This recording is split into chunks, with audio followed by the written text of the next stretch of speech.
A bipartisan group of senators, including Majority Leader Harry Reid, will announce their plan for immigration reform today.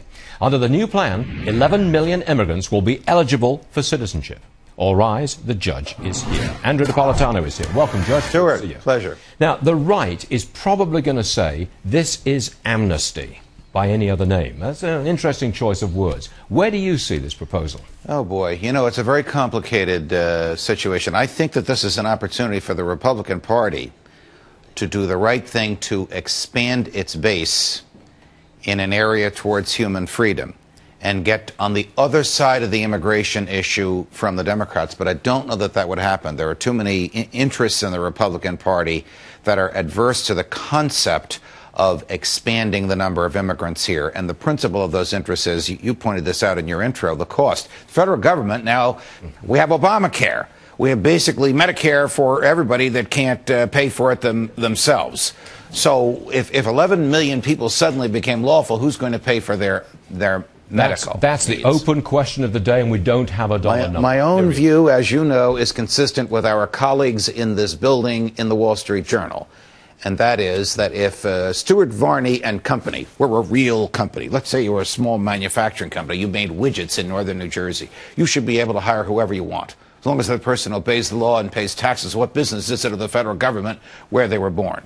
Well, the legality of their entry into the country is an obvious response to that, isn't it? And the federal government should not stop them from coming in, because the default position should be, you've got a job for them, they should come. If you have your relatives in London who want to come and live with you in one of your palatial estates, it's none of the federal government's business. You're a totally open borders guy. Yes, this is the totally natural law, natural right. Your rights come from your humanity. It doesn't matter where your mother Wait a second, Judge. You're way out there on this one. Well, you asked me for my view, and I'm telling you. I don't mind that. That's fine. But in the real world, I don't see that happening. In the real world, I think Republicans need to look at it this way.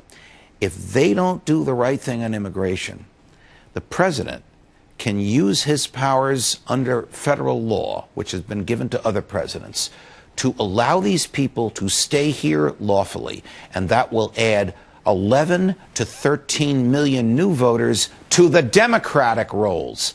The Republicans need to resist that, not by kicking these people out, not by preventing them from becoming citizens, but by welcoming them with open arms into a party where they would feel more comfortable than the Democrats. There's nothing unconstitutional about people who came here illegally being legalized by legislation. Excellent question. Nothing unconstitutional. The answer is yes. There is nothing unconstitutional about that. There's also, as painful as this is for me to say, nothing unconstitutional about the president saying this class of people, they came when they were children. They didn't make the choice themselves. The act of coming was unlawful, but they were forced to do so because they were in the custody of their parents.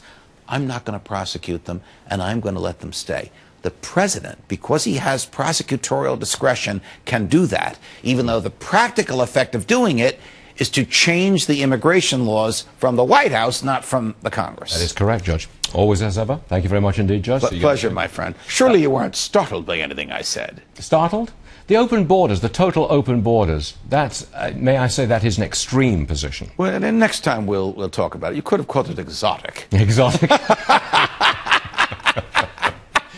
That's like if you're super rich and you act crazy. You're not crazy. You are eccentric. Eccentric, exactly. I know a lot of wealthy Brits that are eccentric. Sitting pretty close to one now. I know a lot of wealthy British immigrants who are idiots. That's another story.